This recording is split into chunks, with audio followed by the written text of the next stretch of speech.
Fala galera, tudo bem? O Atlético de Madrid está classificado para as quartas da Liga dos Campeões, eliminou o Manchester United com a vitória em Old Trafford, gol do Renan Lodge.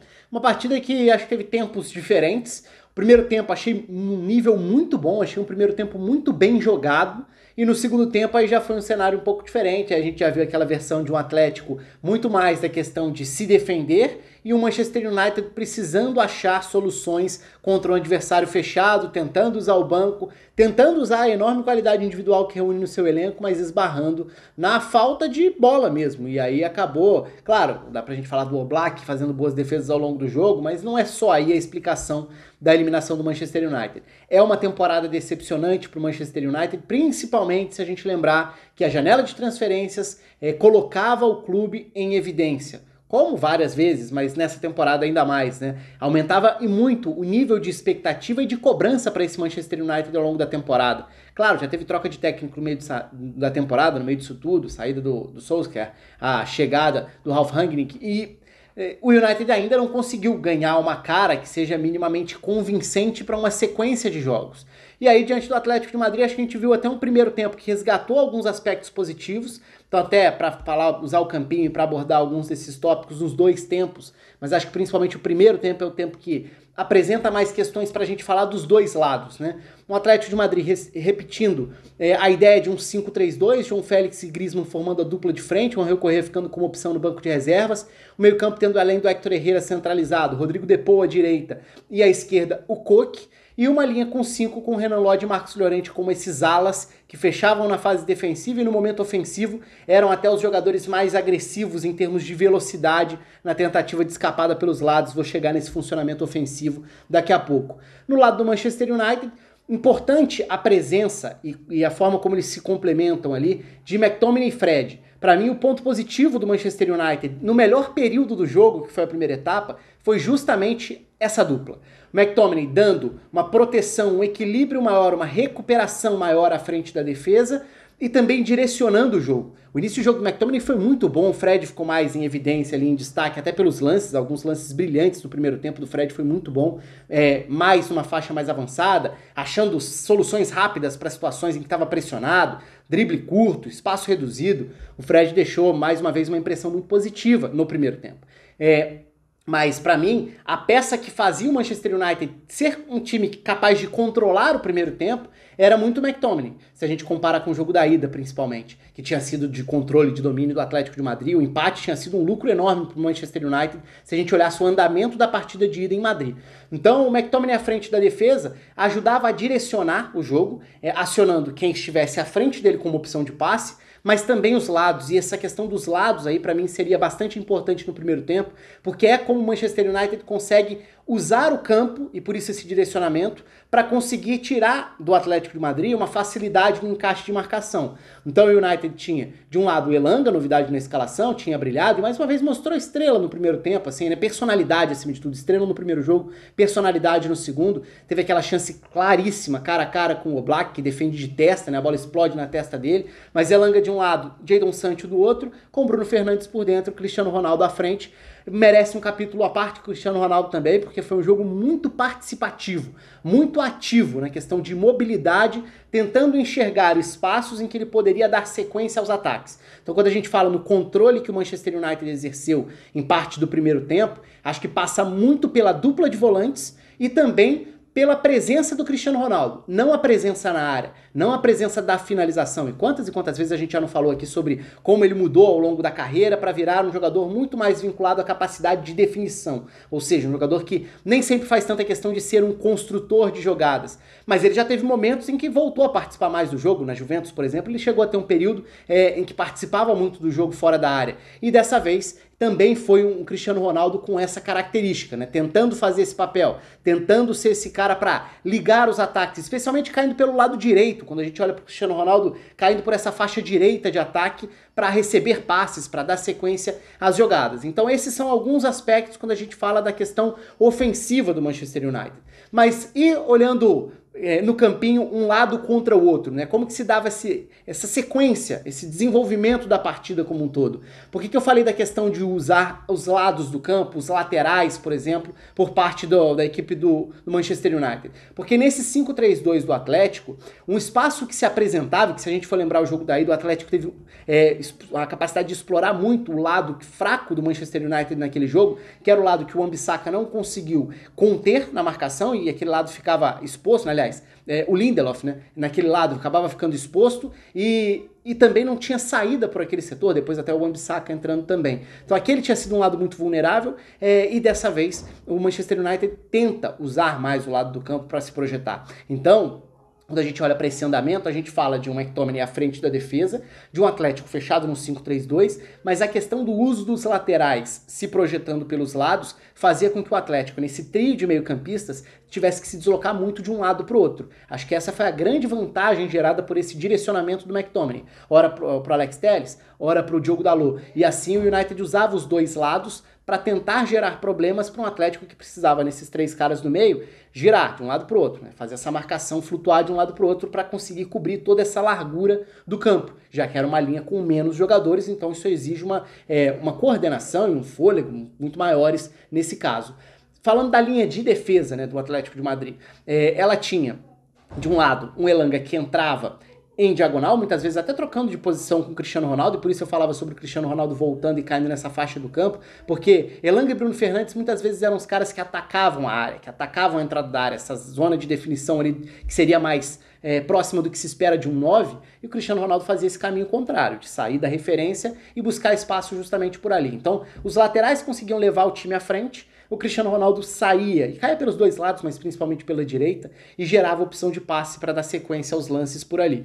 Enquanto do outro lado o Jadon Sancho, esse sim, ficava mais preso, enquanto o Elanga muitas vezes trocava de posições, o Jadon Sancho ficava mais preso à ponta no setor ali do Marcos Llorente. Acho até que o Sancho, pela capacidade de drible, ele até começa o jogo oferecendo isso e depois some completamente. Ele poderia ter tentado participar um pouco mais do jogo por dentro, por essa solução em espaço reduzido. Mas o que acontecia muito ali era o Fred infiltrando. Então, em vários momentos, o Manchester United estava numa situação de ataque em que tinha o McTominay à frente dos dois zagueiros, os laterais como opções que poderiam fazer esses meio-campistas do United do Atlético terem que circular de um lado para o outro, e buscando as costas desses três meio-campistas estariam Fred, Elanga, Bruno Fernandes, Cristiano Ronaldo, todo mundo ali sobrecarregando essa faixa do campo. E no primeiro tempo o United tem então uma boa presença, acho que uma boa agressividade, um bom comportamento a partir da dupla de volantes, uma boa presença no campo de ataque. O Oblak é exigido, faz boas defesas dentro do jogo, mas não significa que o Atlético tenha ficado só atrás. E aí que eu acho que o primeiro tempo foi bom, foi muito bom, foi num nível muito bom.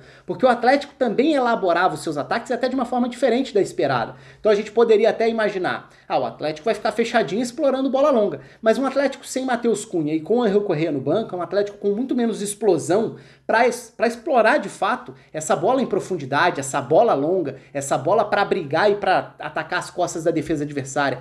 Então os caras que mais dariam profundidade ao ataque do Atlético não eram os dois mais avançados, que eram Griezmann e João Félix, que tinham muito mais o papel de reter a bola à frente, dando tempo para que o time saísse, em alguns momentos recuando, baixando para ajudar numa saída. E quais eram os caras que atacariam de fato a linha de defesa do United? Os dois alas, Marcos Llorente de um lado e do outro lado o Renan Lodge. E claro, o Rodrigo De Paul, que é um jogador extremamente completo nesse sentido também. Mas o Rodrigo De Paul tinha um outro papel que tornou o primeiro tempo muito interessante também, que era olhar para De Paul e Koke alternando a faixa de campo em que exploravam. Principalmente quando a gente fala em situações de saída de bola. O Manchester United em casa vai tentar pressionar, é da característica do Ralf Rangnick tentar pressionar, subir marcação, encaixar até os gatilhos próprios ali para impedir que o adversário saia. Nesse aspecto, foi muito bom o jogo do Atlético e a montagem do Simeone no primeiro tempo, porque o Atlético conseguia impedir que o United tivesse gente suficiente para pressionar essa saída. Então era um Atlético com três zagueiros, Reinildo de um lado, Savic do outro, com o Jimenez por dentro. Os alas não necessariamente participavam mais baixos, né, numa altura mais recuada do campo, porque eles eram essas ameaças mais à frente, mas nem por isso os três zagueiros ficavam sozinhos. E também não era só o Héctor Herrera quem oferecia uma alternativa de passe à frente, porque se fosse assim talvez até facilitasse. O Bruno Fernandes iniciava essa observação a ele, o Cristiano Ronaldo ia pressionar o lado da bola junto com o ponta daquele setor, Sancho e Elanga, que pressionariam o zagueiro pelo lado. Mas o que começa a acontecer muito Koke e Rodrigo De Paul voltam e iniciam essa saída muitas vezes até na altura dos 3 zagueiros, o que empurrava, por exemplo, o Reinildo para voltar a ser um lateral, posição de origem dele. Então, na saída de bola, o Atlético conseguia ter circulação, movimentação, ou seja, imprevisibilidade para o adversário, e tinha sempre opções, e com qualidade de passe do Coque, do Rodrigo De Paul, que são jogadores que conseguem conduzir a bola, que conseguem lançar, que conseguem armar, que conseguem superar marcadores, o Rodrigo De Paul em especial quando conduz, o Atlético consegue encaixar saídas muito bonitas. O lance do gol anulado já tinha sido um lance belíssimo, e depois o próprio lance do gol também é muito bonito, porque é um lance exatamente que começa de um Atlético que não se livrava da bola, não forçava a bola longa, não tentava ficar, não era o time lá atrás no sufoco dando chutão pra frente, era um time que trocava passes, esperava o momento dessa movimentação acontecer, gerando possibilidades de passe em velocidade. E aí quando a gente olha pro lance do gol, por exemplo, Rodrigo De Paul é quem acha um lindo de um passe, aí você tem o João Félix à frente, o João Félix fazendo esse papel de entender o espaço que foi aberto. O Llorente é o cara que ataca a profundidade, que vai, e foi até quem estava impedido por muito pouco no lance do gol anulado. Então a jogada se desenvolve a partir de passe. Posse elaborada, posse mais longa. Não era o Atlético da posse curta, por mais que tenha tido menos posse de bola, até é esperado. Mas o que fazer nos períodos em que você tem a bola? O Atlético não buscou resolver rapidamente, não. Se afobar, tentar decidir de qualquer jeito. Pelo contrário. Então acho que no primeiro tempo, o cenário foi muito interessante, porque eram 2 times tentando jogar de formas diferentes. O controle foi do Manchester United, a presença foi do Manchester United, mas quando o Atlético encaixou saídas mais longas, não longas de bola longa, mas de posses mais longas, encaixou lindos lances, assim. Lances que a gente olha, geralmente fala do Manchester City, geralmente fala da Inter de Milão, times que elaboram muito essas saídas de bola, né, que são conhecidos por esse tipo de saída de bola. Dessa vez, o próprio Chelsea, na temporada passada, fez isso bastante contra o próprio Atlético de Madrid, né? Aquele jogo foi muito marcante por causa disso, o Atlético de Madrid tentando pressionar e o Chelsea do Tuchel superando todos os encaixes que o Atlético tentava fazer para pressionar. Dessa vez foi um primeiro tempo muito interessante do ponto de vista com bola do Atlético de Madrid. Aí a gente vira a página e vai para a segunda etapa. 1-0 para o Atlético de Madrid. Naturalmente o Manchester United vai se lançar à frente. Antes mesmo das substituições, é claro que dá pra gente falar sobre o impacto ou a falta de, por conta das substituições, os caras que entraram, e da decepção que é pra quem tem o banco e o elenco que tem o Manchester United. A grande mudança para o segundo tempo foi na função e na área de atuação do Griezmann. Eu falei sobre como o Manchester United usava dessa vez os laterais como caras que poderiam receber mais abertos, então o McTominay tinha opções de passe à frente, tentando sobrecarregar as costas dos 3 meio-campistas do 5-3-2 do Atlético. E também conseguia usar como uma forma de desestabilizar esse 5-3 do Atlético, era muito uso de passes, muitas vezes inversões, bolas rápidas, para um lateral e para o outro, porque eram caras que sobrariam abertos, gerando problemas ou a necessidade de adaptação por parte dos 3 meio-campistas do Atlético. O que o Simeone faz no segundo tempo, e aí vale o destaque coletivo e individual, puxa o Griezmann para essa segunda linha. O Griezmann, que era o segundo atacante próximo do João Félix, passa a fechar como meia pela direita. Não necessariamente alinhado aos 3 do meio campo, mas claramente voltado à ideia de fechar aquele corredor, que era o corredor do Alex Telles, que pode não ser um jogador com muito recurso para o 1 contra 1, para o drible, para chegar da frente, mas tem uma batida na bola muito boa, então gera cruzamentos perigosos e fatalmente o jogo entraria nesse lado, o jogo de cruzamentos de um Manchester United que tentaria povoar a área, tentaria exigir, no mínimo, na base do abafa, a defesa do Atlético de Madrid. E a ida do Griezmann para esse lado direito da linha de meio campo fecha bastante esse direcionamento que o United tinha na primeira etapa, porque agora já não gera mais problema você virar o jogo de um lateral para o outro. Agora a linha tem 4, a segunda do Atlético. Agora você consegue preencher melhor o campo para se proteger contra essa largura do campo que o Manchester United tentava dar com os laterais, recebendo esses passes. Então, de um lado, o Coque vai fechar nas subidas ali do Diogo Dalot. Do outro lado, embora até um pouco menos, porque ali muitas vezes quem saía era o Renan Lodge, já que como o Elanga ficava mais por dentro, o Reinildo ficava por conta dele muitas vezes. Bom jogo do Reinildo, inclusive. Do outro lado, aí sim, mais claramente, já que o Sancho prendia muito mais o lateral, nesse caso o Llorente, o ala, era quem ficava na segunda linha, quem fechava o corredor do Alex Telles. Então por isso a importância do Griezmann, que é um jogador que eu acho sempre muito interessante a forma como ele aceita e cumpre várias funções defensivas, né? É um jogador de um enorme recurso técnico, de um status enorme também, mas é um cara que pode fazer várias funções sem bola e o Simeone já usou várias vezes de diversas formas. Dessa vez ele vira um cara que ajuda a fechar o lado direito do campo, impedindo as subidas do Alex teles para impedir que o United conseguisse abrir o campo, gerando algum tipo de... alguma forma de quebrar essa estabilidade, tentando desestabilizar a formação defensiva do Atlético. E aí a gente fala dos substitutos. O Manchester United tentou, né? Foi pro banco, a gente pode até questionar quem saiu e tudo, mas acho que nem é um grande problema a questão aqui. Se a gente olha para os impactos de Rashford, de Pogba, principalmente esses dois, que foram as duas primeiras opções ofensivas em termos de produzir mais, impacto nulo, né? O Manchester United não conseguiu gerar grandes problemas. E acho até que o Simeone poderia ter colocado bem antes, acaba entrando só no finalzinho. O Ángel Correa poderia ter entrado antes na vaga do João Félix, que acaba virando esse atacante isolado do 5-4-1 do segundo tempo e que tenta fechar muitas vezes o McTominay, que era esse armador que ficava atrás de todas essas opções ofensivas do Manchester United. Às vezes o Bruno Fernandes abaixava ali para tentar dar uma opção de passe também, mas...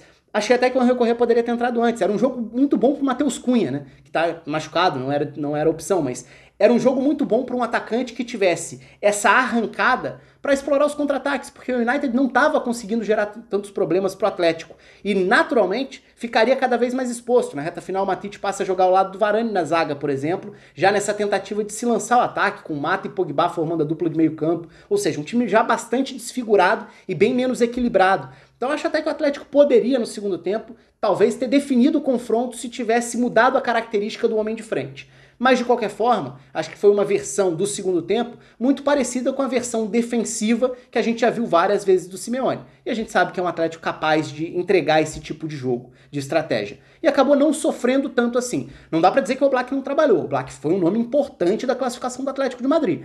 Mas esse volume ofensivo do Manchester United foi muito aquém do que o time precisava e até dos recursos individuais que esse elenco reúne. E aí não é um problema desse jogo, é um problema da temporada. Não sei nem se é um problema da temporada, acho que é um problema da década. O United, na maior parte dos últimos anos, sempre tem um elenco muito subaproveitado. Um time que não consegue corresponder às expectativas pela capacidade que teria, pelos jogadores que reúne ali. E dessa vez cai para um Atlético de Madrid, de novo, repito, num primeiro tempo que acho que foi bom dos dois lados, cada um na sua característica. Num segundo tempo que o Atlético mudou a sua forma de jogar para se defender, passou a bola para o Manchester United no sentido de responsabilidade e o United não soube muito o que fazer para furar esse bloqueio. Atlético de Madrid nas quartas, Manchester United eliminado, Cristiano Ronaldo fora das quartas da Champions também. O espaço está aberto para vocês, um abraço, até a próxima.